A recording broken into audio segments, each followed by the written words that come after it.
Ready to go? Right. So here we are. Thank you very much, everyone, for coming along this afternoon to this wonderful lecture. My name is Michelle Gurney. I'm one of the trustees of Gresham College, as we know, founded in 1597 in the will of Sir Thomas Gresham. We actually in this room have two portraits of Thomas Gresham. The one over there, he's in his 20s.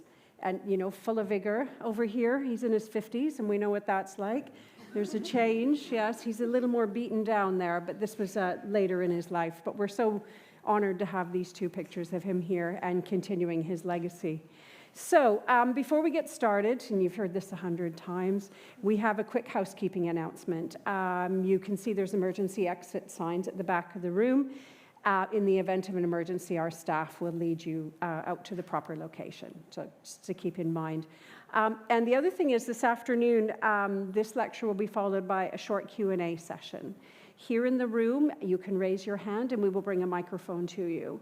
For those of you watching online, you will see a Slido QR code on your screen, and you can use that to submit a question. And I've got an iPad here, and we'll get those questions and forward them on to our illustrious speaker. Yes, so thank you very much for joining what promises to be a fascinating way to spend the next hour or two, a wonderful Thursday afternoon, as we enjoy Dr. Victoria Bateman's lecture, How Women Made the Global Economy. And those of you in the room, we're already off to a great start because we've been given what we call in the industry swag. So we've all got a bookmark and a business card, which Victoria will be referencing later. So we're off to a great start. And I love how this lecture promises to rescue from obscurity the many female producers, bankers, and economic revolutionaries who, over the course of human history, have transformed our economic futures. So excited to hear more about that. Just very briefly, I want to give you a bit of a background about Dr. Bateman. She is an economic historian and author of books. Her new book, Economica, A Global History of Women, Wealth, and Power. She's also written Naked Feminism, Breaking the Cult of Female Modesty, and The Sex Factor, How Women Made the West Rich. She has 20 years' experience teaching economics and economics history at the universities of Oxford and Cambridge. She is a fellow of the Royal Historical Society and the Royal Society of Arts.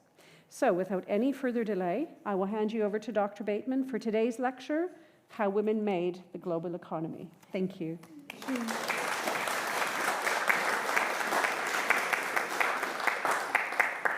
Well, thank you ever so much for such a kind introduction. It really is an honor to be here speaking to you today. Now, I was watching the news earlier this year when I saw a clip of a US commentator claiming that there's never been a successful businesswoman in history and that modern-day prosperity is built almost entirely on the efforts of men. Now, what's sad isn't simply that someone could make this claim. It's that no one in the studio could challenge him because no one could actually name a female entrepreneur, merchant, banker, or industrialist from the past. Now, that's not too surprising, because when we think about the past, we tend to assume that men were the wealth creators, the men who've become household names, such as Henry Ford and J.P. Morgan, and the men who stand like this as gilded statues in the center of our big industrial cities. In this case, it's Bolton, Watt, and Murdoch poring over the plans for the steam engine. And more generally, we assume that men were the breadwinners, that men were the people throughout history that brought home the bacon, sustaining their wives and children on the income earned by working in fields or factories, or as butchers, bakers, and candlestick makers. So while men dealt in money, the popular perception is that women dealt in an altogether different currency, the love that makes the world go round. So, in other words, we tend to assume that women have spent most of history as housewives. Indeed, open any economics textbook and you'll find a whole section on how women entered the economy in the course of the 20th century, creating this impression that before that time, women were economic dependents, that they were the passive beneficiaries or victims of the wealth created by men. But this idea that men alone were the movers and shakers of economic history, the people who for millennia drove our economies forward, is one that I think deserves a reckoning. And so, in my new book, Economica, A Global History of Women, Wealth and Power, I take you on a journey. I present a new economic history of the world, one that takes you through the most glittering civilisations and through the major economic revolutions, but in a way that places women at the heart of the story. And importantly, what I show is that whatever period of history you look at, the most successful civilizations have always been those where women were at the heart of the economy, and that subsequent civilizational collapses followed a process of marginalizing women, restricting their options, restricting their opportunities, pushing them into the home. So what I would like to do today is take you on a whistle-stop tour from the Stone Age all the way through to the present day, as seen through the eyes of some of the key women that feature in this book. And I'm going to spotlight 10 in particular, but I promise you that there are many more. Now, I would recommend you fasten your seatbelts because we're going to be covering 10,000 years of history in less than an hour. So let me introduce you to our first female mover and shaker. She is a woman known to archaeologists as WMP6. Williamea Pacha Individual 6. Now, that's not the most catchy of names, so we will instead refer to her by the name that she's been given by locals, Wara Wara, which translates as star. She was discovered in 2018 high on the hills of Peru, about 4,000 meters above sea level. And she was found buried with a hunting kit, 24-piece hunting kit, including pointed projectiles of a kind that could be used for spear throwing to catch wild game. Now, initially, it was presumed that this 9,000-year-old burial was of a male hunter, because it's long been standard practice in archaeology to assume that any body that is uncovered with hunting gear or weapons is male. That's the default assumption. But scientific testing showed otherwise. This was a female hunter.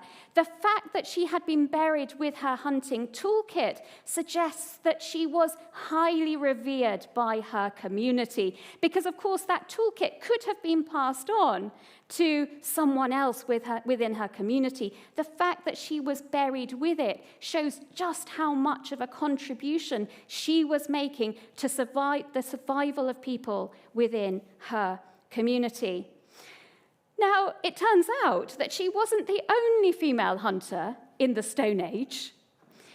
Of all of the big game hunters discovered in the Americas for the period of the Stone Age from about 12,000 to about 8,000 BC, around 40% of them have, in recent years, been shown to be female. Now, that's a striking finding, because the story of mankind that has been passed down through the generations is one of distinct gender division. It's one of strong men and docile women who took on different roles within their communities. And it's one that suggests that perhaps we can't aim for equality. Perhaps we instead need to aim for complementarity. So it casts a shadow over modern-day debates about the pursuit of equality. If throughout history men and women took on different roles, if going back thousands of years men were the hunters, then perhaps to aim for equality is to fight human evolution, is to fight history.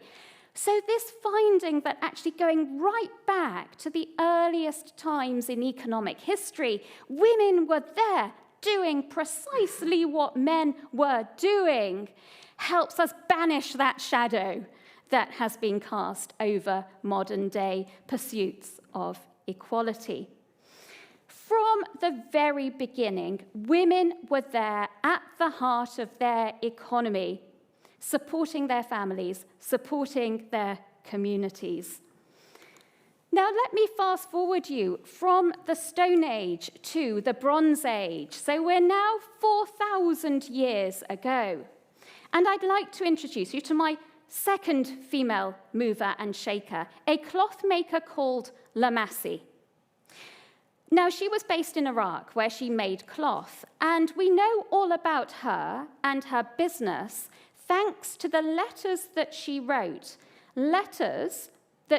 to her husband, who had moved 1,200 kilometers away to this, Kultepe in Anatolia. It was a merchant colony in the Bronze Age, so Turkey was a hub in the Bronze Age economy. It was filled with copper mines. And so this married couple lived, across borders, and their letters reveal the business activity that went on. So Lamassie talks about, for example, the cloth that she had packaged together and that she had sent by trading caravan all the way up to Kultepe for her husband to trade on her behalf in bronze-producing Turkey, Anatolia.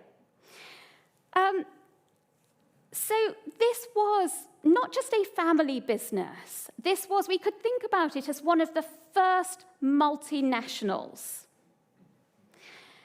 And there were others like this, other cloth makers like Lamassie, with husbands there selling their cloth in Bronze Age Anatolia.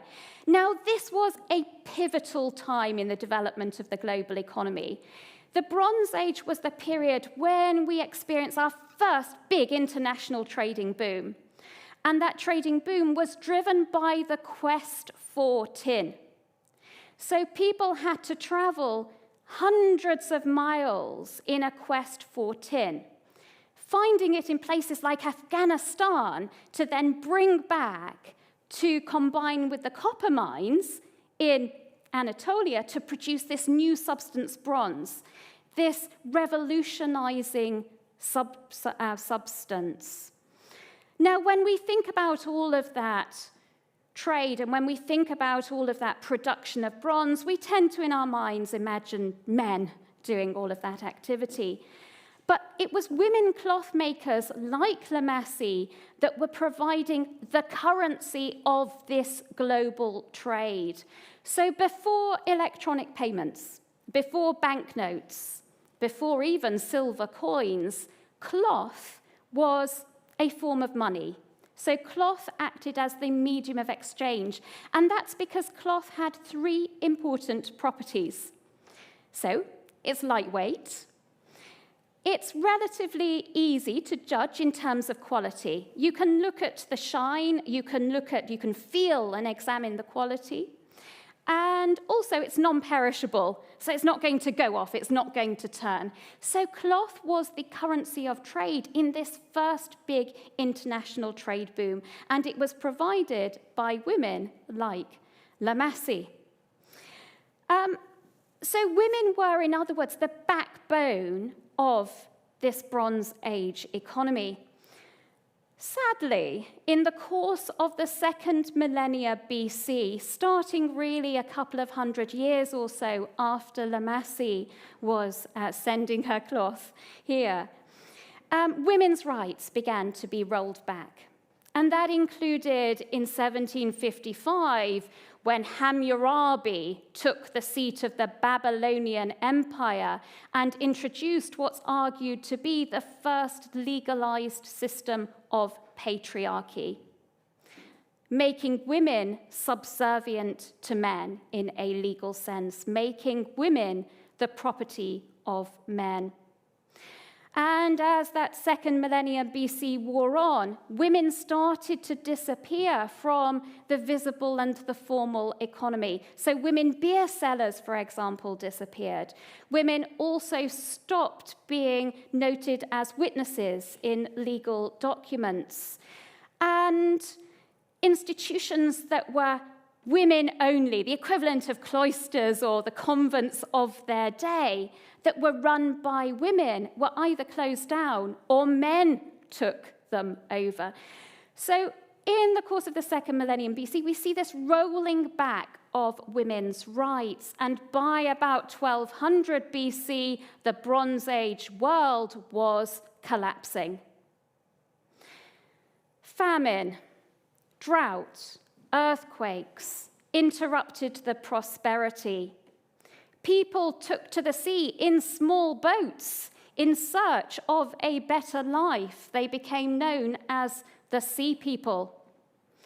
Wars and rebellions followed. Pyramid builders went on strike. Palaces were ransacked. So peace and prosperity interrupted. And as one Bronze Age kingdom after another collapsed, diplomatic relations fell apart and trade agreements were torn up. What followed was a dark age, 300 years. A dark age. And out of that emerged not only the Iron Age, but also the age of classical Greece and Rome. And that leads me to my third female mover and shaker of economic history, Julia Felix, the property developer par excellence of Roman Pompeii. Now, she had relatively humble roots. So historians think that she was descended from a family of freed slaves. And her paternal parentage is questioned in the sense that she is described in the written sources as the daughter of Spurius, and we all know what Spurius would have meant at the time. But despite her humble roots, she went on to build a property empire in Roman Pompeii. She had an apartment building. She had dining and drinking facilities. She had a bathhouse, because after all, if you're in the Roman world, you've got to have a bathhouse. So her bathers and her diners looked over these gardens, these beautiful gardens that you can still see in the center of Pompeii. Now, her property complex was decorated, obviously, with murals and frescoes and so on. But rather than depicting battle scenes and Roman mythology, she instead chose to depict everyday scenes of market activity. So we see, for example, the loading of goods onto carts. We see people browsing in a marketplace. We see men and women browsing on both sides of the counter.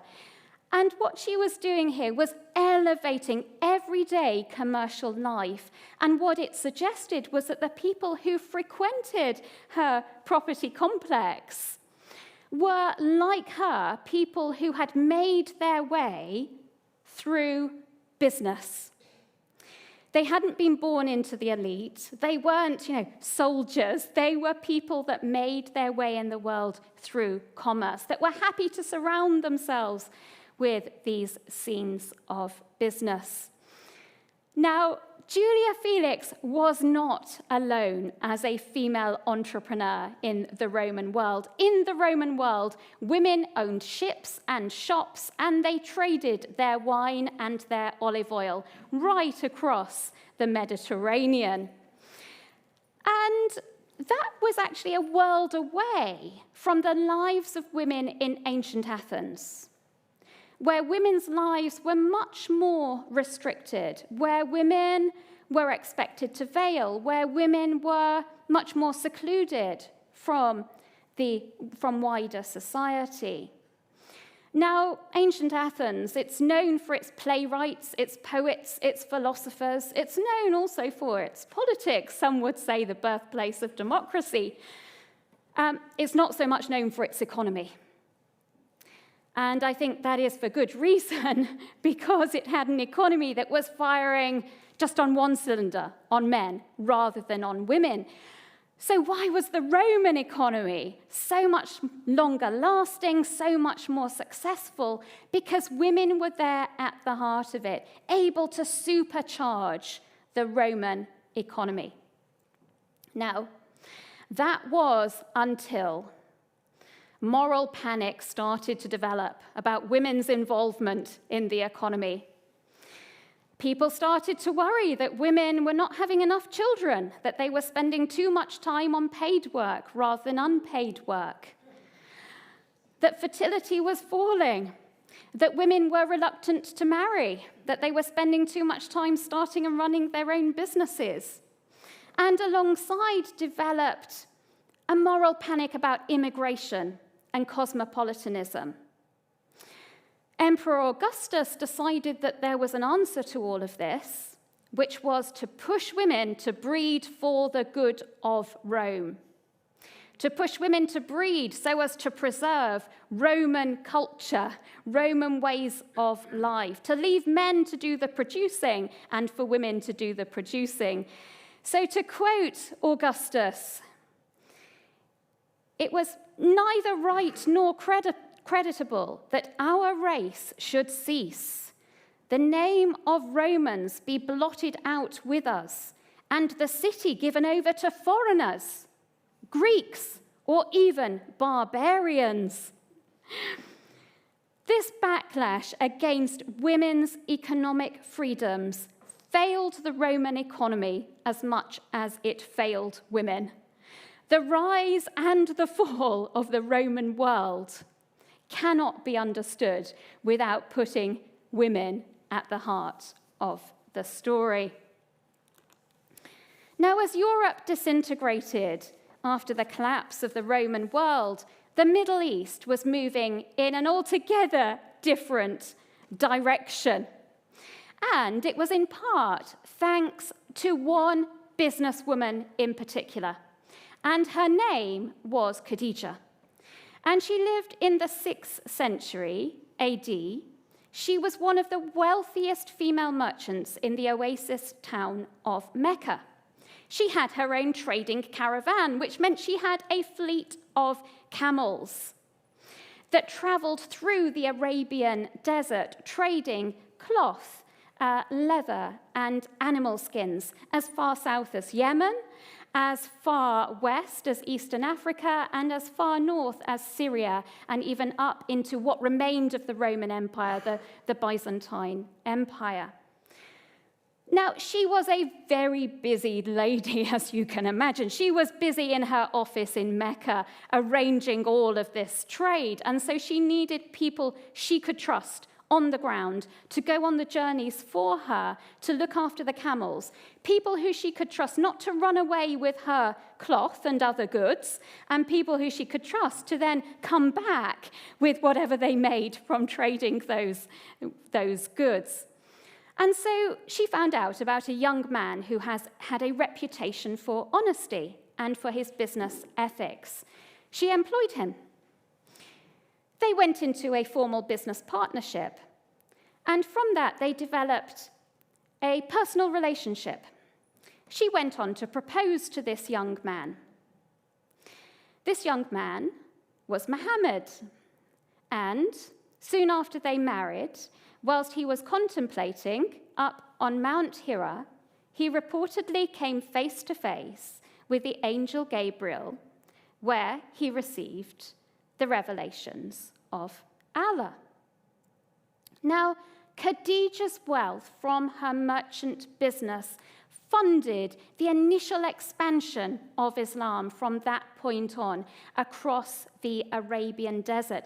And in fact, more than that, the example that she set as a merchant became a role model for trade and for merchant activity within the Islamic Empire. The fact that trade was revered within early Islam meant that Islam spread much further and much faster than, say, Christianity did at the time. Because Islamic merchants went out into the world, they did their own business, and they took their religion with them. So with trade also came the spread of religion. And so what followed that was a golden age of the Middle Eastern economy between about the 8th century and the 11th century AD, a time when the Middle East was much more urbanized than Europe, was much more technologically sophisticated, and was much wealthier. A time when Baghdad was 30 times the size of London, where we are today. But just as before, women faced backlash within this dynamic economy. And we can see that backlash through the eyes of someone like Shah al-Dawr of Egypt. So she lived in the 13th century AD. She began life as a sex slave in the caliph's harem, and she was gifted to the Islamic ruler of Egypt. Now, actually, he went on to marry her. And this was a time of the Crusades. So this was a pivotal time in the history of the region when Christian crusaders were fighting Muslims for control of the Holy Land. And it was during that time when Shah al-Dawr's husband, the ruler of Egypt, was defending his territory that he fell ill and passed away. Now, so as not to destroy morale, Shah al-Dawr took the reins of power. She ruled incognito in his absence. She kept his death quiet and ruled without him. Now, she gathered together an army, the Mamluk army, an army built on male slaves, drawing on her own slave heritage. And she successfully, with that army, routed the Crusaders and took the Christian leader of the Crusades at that time, the French king, captive. She negotiated very astutely a handsome ransom that boosted the treasury. Wouldn't we all like that right now? Boosted the treasury, helping to lift Egypt's economic fortunes at what was a difficult time.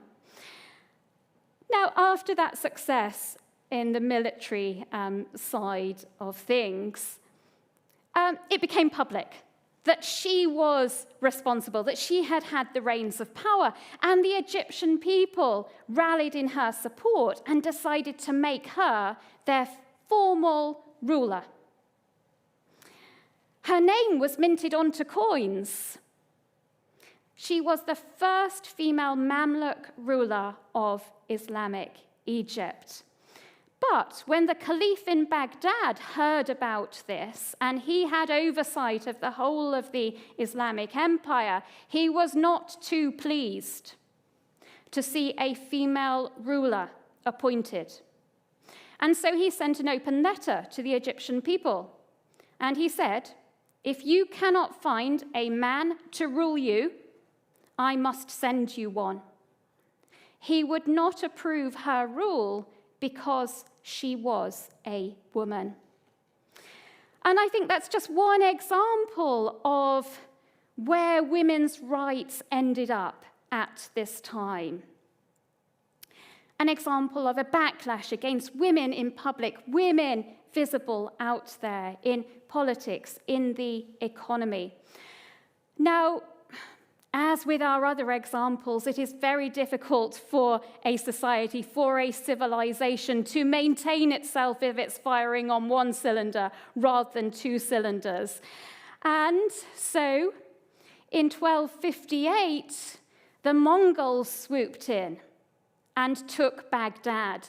And that caliph that refused to recognize the rule of Shah Jahan al-Dawla faced his comeuppance. He met a nasty end under the invading Mongols. The Islamic Empire was incapable of defending itself, I would say in part because it failed to appreciate the talents of women. So at that point, the economic center of the world started to shift further eastwards towards China. Through the Silk Road, Islamic merchants had long traded with China, and silk was the currency, of course, of the Silk Road. It's why it was named the Silk Road. All traded items on the Silk Road were priced in terms of bolts of silk, so 40-foot-long packages of lustrous silk. Again, cloth as the currency of global trade. How all of the other goods changing hands on the Silk Road were priced in terms of bolts of silk. And once again, it was women who were producing the silk, who were providing that currency of global trade.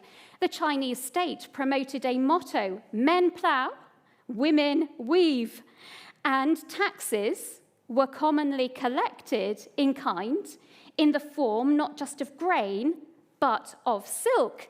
So Chinese women would be expected to spend a couple of months or so each year producing silk to give to the state as payment for their taxes, that the state could then in turn use to trade on the Silk Road for horses, for example, for its military, or to use in diplomatic gift-giving to try to to try to encourage people not to invade.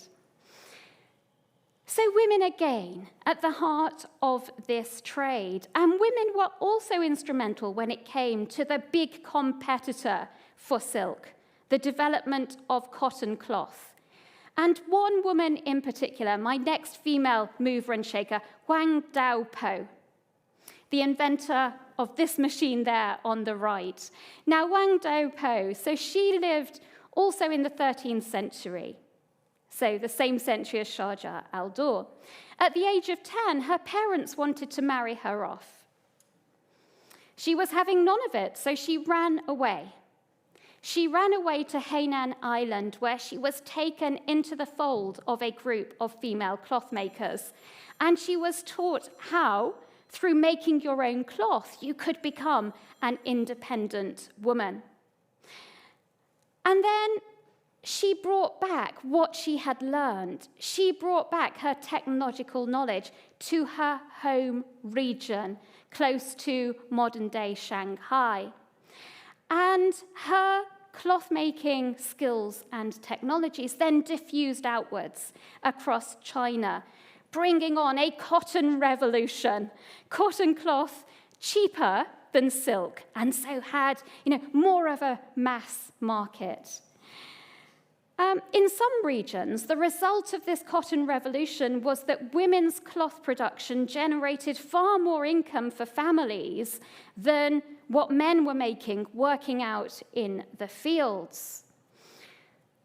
But I'm sad to say that Chinese families soon found a way of extracting the value that women were producing for their families and for their economies.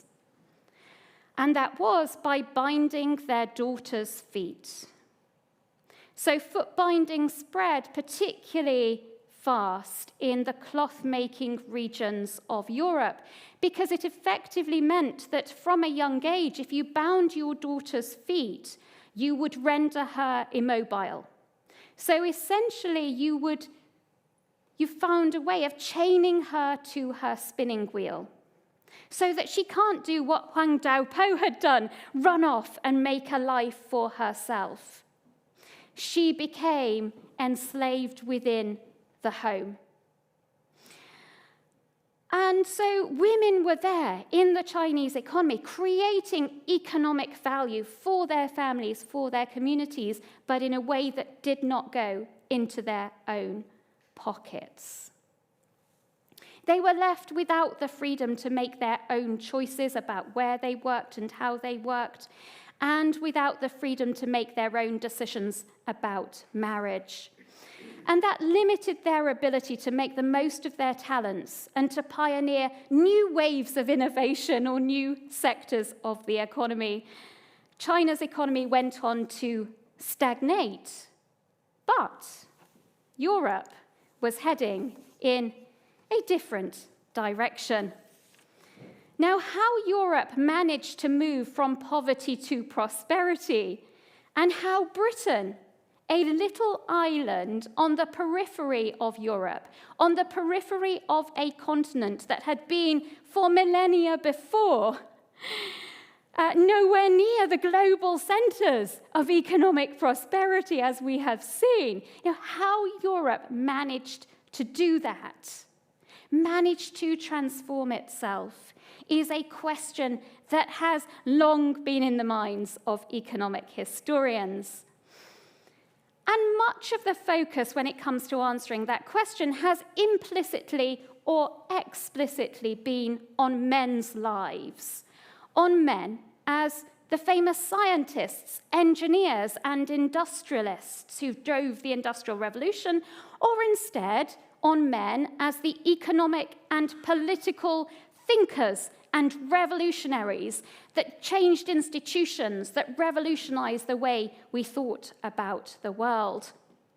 So implicitly or explicitly, our stories of the rise of the West, our stories of the British Industrial Revolution, tend to revolve around men's lives. But what has always struck me is that if you're looking for a difference in Europe compared with other parts of the world in the centuries running up to the Industrial Revolution, that difference is to be found in women's lives, not in men's lives. So as women elsewhere, including in China and the Middle East, were being increasingly constrained, veiled, secluded, having their feet bound, women in Europe were out there in the economy, earning their own money. They were visible in public spaces like here, a fish market.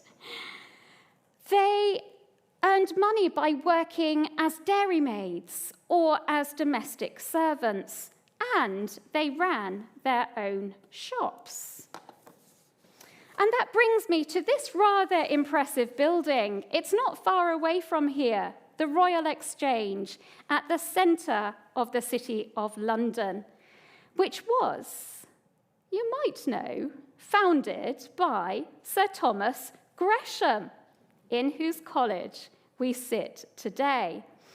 And then it was managed on his behalf after his death by, for example, the Mercer's Company, with the rental incomes that were generated from that used to support the public lecture programs of Gresham College. So in one way or another, we could think of Gresham as kind of being the landlord, if I'm allowed to say that, of the Royal Exchange. There, at the centre of commercial life in London since Tudor times. Now, it had to be rebuilt a couple of times. It was rebuilt after the Great Fire of London, and then there was another fire in the 19th century, and so this is the third version of the Royal Exchange. But what's fascinating when you look through the rental books is how much women feature as people who rented the retail space in the Royal Exchange. So in the late 17th century, close to a half of the people renting space in the Royal Exchange were women. Let me give you another example. The British Museum. Now, if you're in the room today, you will have found on your seat the business card of Anne Askew. If you're watching from home, it's here on the screen. This business card, which comes from the British Museum, it's from a collection of trade cards in the British Museum. It dates to 1735. It's the business card of a female shoemaker based in Gracechurch Street. And she wasn't the only female entrepreneur that you can find in this collection of business cards. There are many more like her. Female cabinet makers, fan makers, hat makers, toy makers, female tea sellers, silversmiths, goldsmiths, and printers.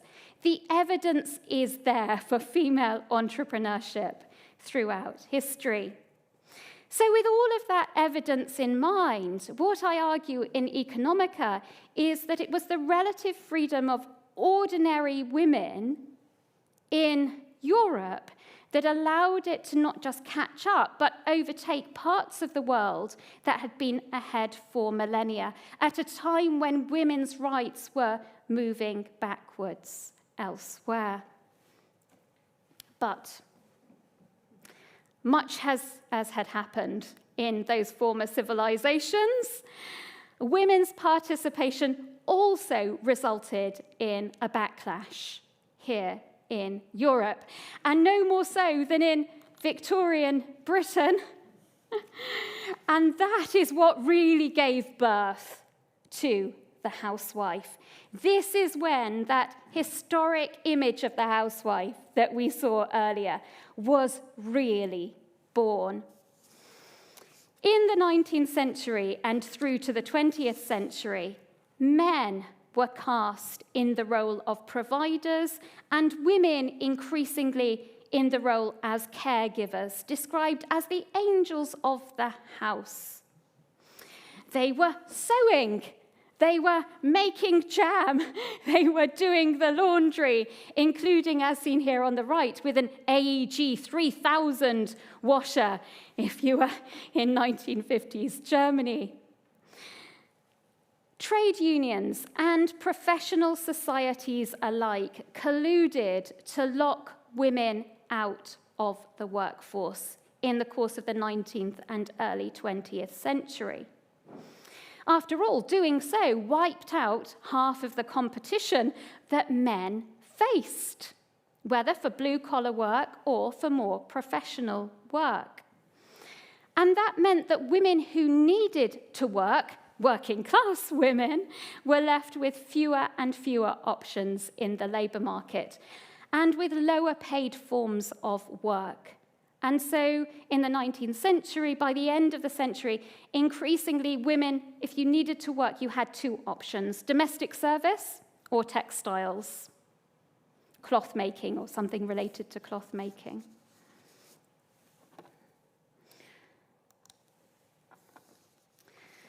But while women experienced pushback in the labour market, in capital markets, they were still making waves. Which brings me to my next couple of female movers and shakers from economic history. Priscilla Wakefield on the left, who in 1798 founded what became England's first bank for women and children. She founded it just a few miles north of here in Tottenham, outside of the walls of the City of London, extending banking services to women. By 1804, men were knocking at her door. They wanted her bank accounts too. Who knew that men were discriminated against in banking history? And so she opened up her leather ledger and agreed to open her bank accounts to men. People could save from as little as a penny in Priscilla Wakefield's penny bank. And her first saver was actually an orphan girl who deposited £2.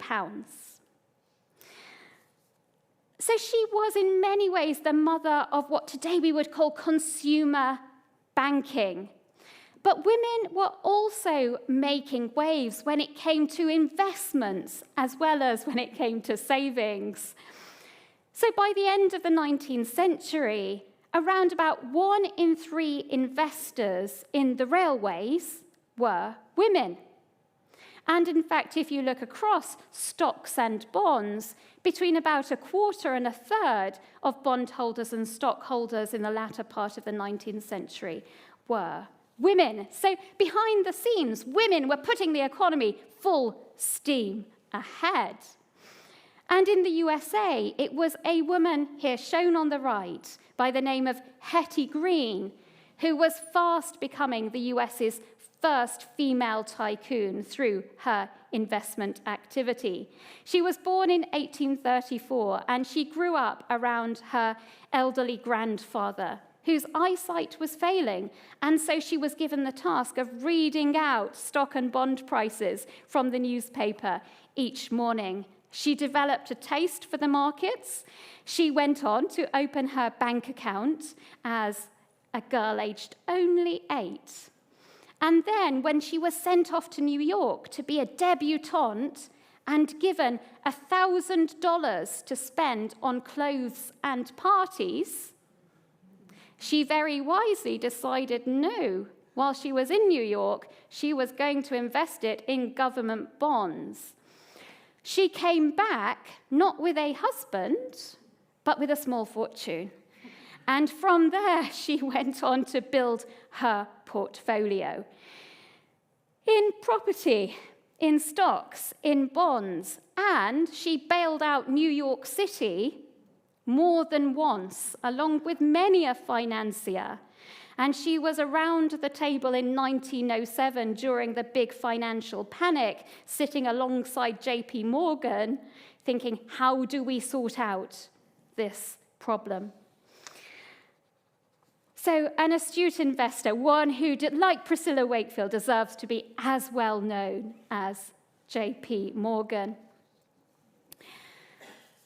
Now, throughout history, and as I show in Economica, women have been central to the revolutions that have aimed at making our economies not only richer, but fairer. That includes not only the Peasants' Revolt in medieval England or the French Revolution in 18th century France. It also includes the Russian Revolution of 1917. So did you know that the 1917 revolution was initially started by women? It was on International Women's Day, 1917, that women workers at Petrograd's textile factories went on strike, protesting poor pay and high prices in the shops, something that had left them struggling to feed their families. Now, Russian authorities initially dismissed these striking women as not a particular threat to political power. After all, they're women.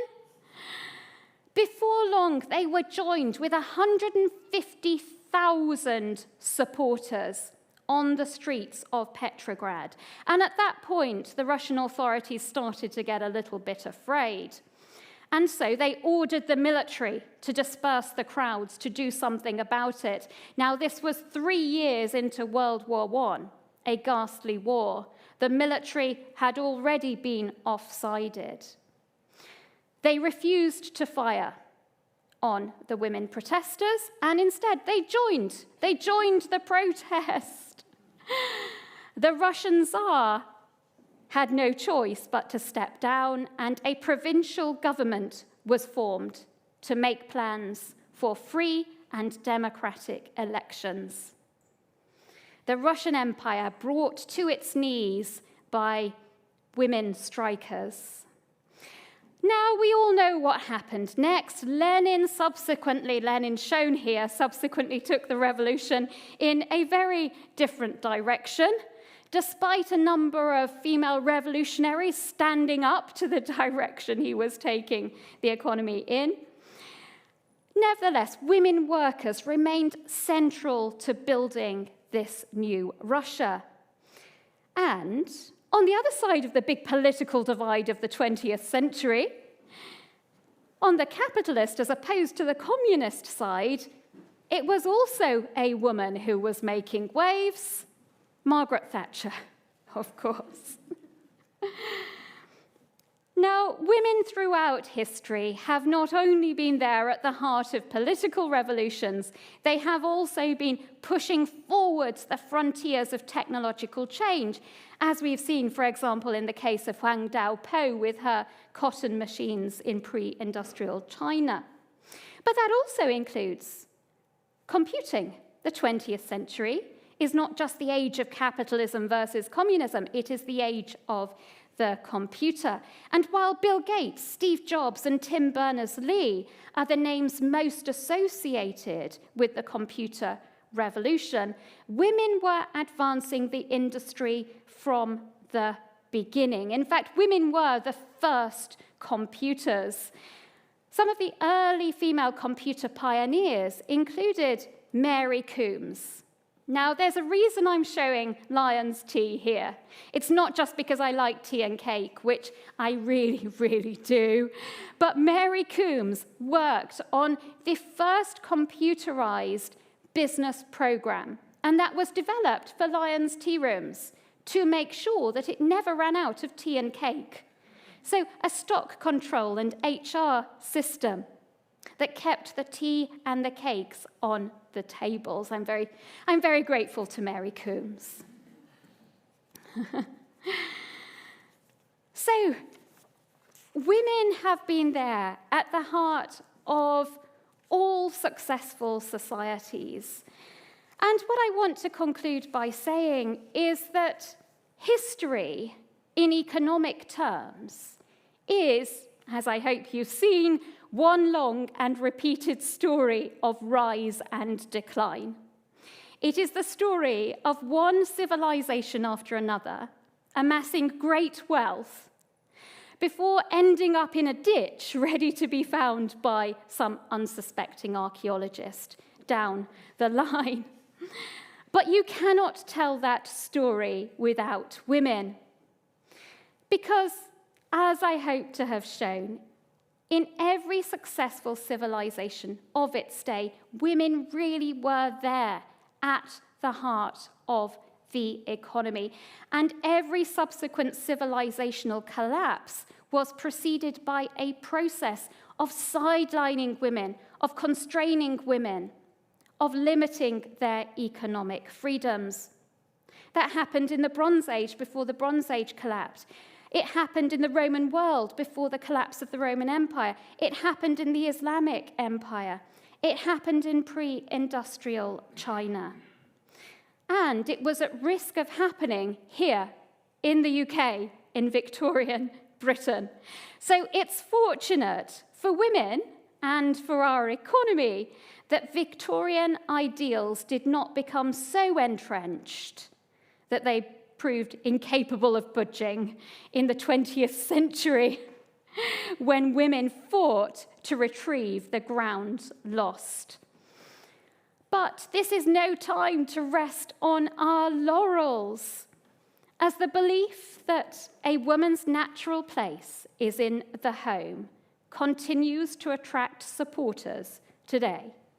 As the tradwife movement takes off, it's more important than ever that we correct the historical narrative, that we punch women into the heart of global economic history to show that you cannot build a successful economy through men alone. That is, if we want to avoid repeating what has been the biggest mistake of human history. The economy is not, and never has been, just for men. Thank you.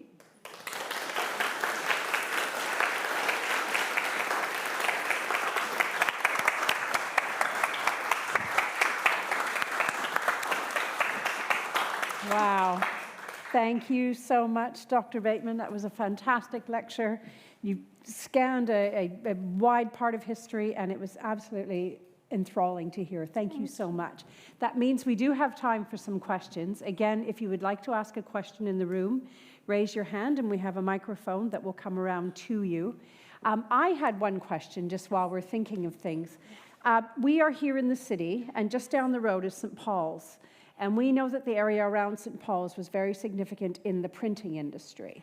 Do you have any stories or information about how women were involved specifically in that industry? Yes. So, interestingly, that collection of business cards at the British Museum includes examples of numerous female printers. And I should say we all know how important the printing press and the spread of literacy were for the development of our economy. And we tend to see men as being central to that story. But women really were at the heart of the spread of literary material, the spread of novels, the spread of learning, the spread of literacy. I mean, by the end of the 18th century and into the early 19th century, 10 of the 12 top-selling novelists were women. And women were writing all kinds of educational material. So Priscilla Wakefield, the banker, was also a writer. She wrote books on history, on botany and geography that were designed to be learning material for families up and down the country.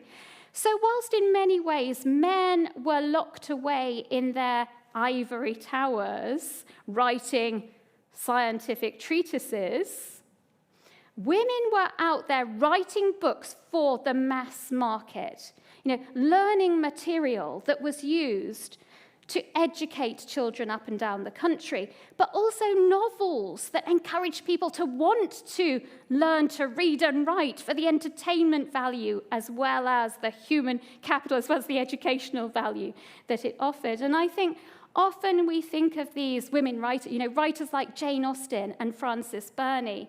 We think of them as being a little bit frivolous and, not as important as, some of the men that wrote their scientific treatises. But women fictional writers were key to critiquing society, to critiquing the political and social structures of the time. They poked fun at the class system. They highlighted racial discrimination. They highlighted sexism, all in a way that could be understood and read by wider audiences, that were not accessing, say, the education on offer at Oxford and Cambridge. So whether it's as printers or whether it's as writers, women were really key to the spread of the written word, to the spread of literacy, and also to behind the scenes subversion and discontent that would lead us to a better world. Fantastic. Any questions in the audience? Oh, we've got a couple of hands up. Could you come up here? Yeah. Hi. First of all, thank you so much for an absolutely fascinating lecture. I noticed that you mentioned towards the end of your lecture the tradwife phenomenon. Yeah. And I think the less obvious is that women who present themselves as trad wives on social media, in fact, do make lots and lots, the very successful ones, actually monetize this kind of traditional, this traditional lifestyle, and through whatever advertising or clicks or however it works, because I'm not one. I wondered if you could say something about how women have throughout history also monetized domestic pursuits. Yes, such a great question. I mean, the tradwife movement, is troubling in so many ways. I think the thing I don't like about it is that the tradwife has never been trad. As I hope I've shown, women throughout history have been doing all kinds of things, hunting, building pyramids, plumbing in ancient Rome. They were mining coal in the Industrial Revolution as well as making cloth, all kinds of things. But yes, those that were in the home typically couldn't get away with just, cradling their infants and, looking after cooking dinners for their husband. It's difficult to support a family just through a man's income. So those that were housewives in history really had to find some way of bringing in money. Now, that could be, for example, taking in piecework that they did at their kitchen tables. So sewing gloves or sewing stockings. Once sewing machines came along, working with a sewing machine, taking on piecework. It could be, baking and then going out with a basket and standing outside the Bank of England to sell hot buns to people as they're coming and going from the Bank of England. So even women that were housewives typically had to find some way of making money to support themselves and their children and, dare I say, their husbands. So, it is a rare thing in history to have been a kept woman, I would say. Right. Now, I'm just thinking, do we have time for one more question, or we are at time? Do we think there's time for one more? Yes? Would you, right behind you, there's a gentleman with his hand up. Well, this will have to be our last one, though, but I know when we're done, you will stay for a few minutes to answer. Great. Good. If you were to name one woman from history who's a personal inspiration to you, who would she be and why? Mary Wollstonecraft, no doubt. Now, she was the same time as Priscilla Wakefield. They were both feminists. They were both writers. They both wrote feminist treatises, actually. But Priscilla Wakefield was a relatively more modest woman. And so in her feminist treatise, she tabulated the types of work that she felt women should be doing on a class basis. So she felt that, middle class and upper class women could do things like writing and painting, and that working class women should be taught to be hairdressers and dressmakers and so on. But alongside that very class-based tabulation, she had a program of gender segregation.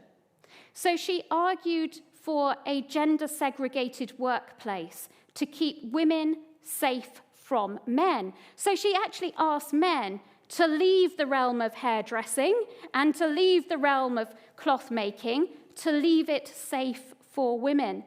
So what Priscilla Wakefield tried to do is to reconcile women's economic participation with a view that women needed to be kept safe from men, that women needed to be kept pure and unpolluted by men. Now, Mary Wollstonecraft was having none of that.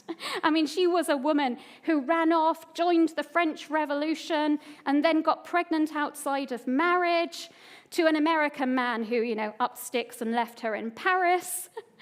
She supported herself through her writing. A woman who defied the expectations of the day, nevertheless supported herself and made waves. And her view was that if you truly want women to be equal to men, you cannot pursue gender segregation.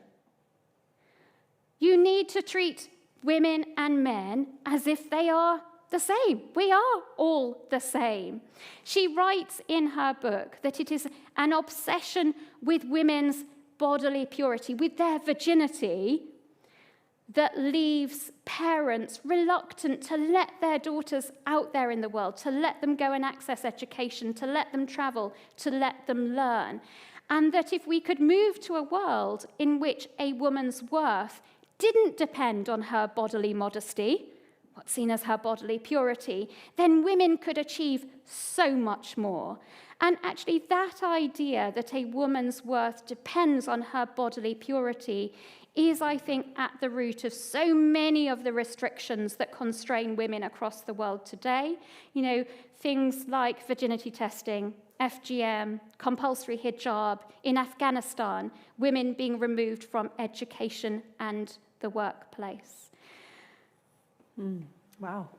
Gosh, what a moment to end on. Thank you so much. Thank you. So I hope you've enjoyed the lecture online and here in the room. We hope you'll come back and see us again. And of course, all our lectures are online on the Gresham website. Thank you so much again, Dr. Bateman. It's been a pleasure. Thank you.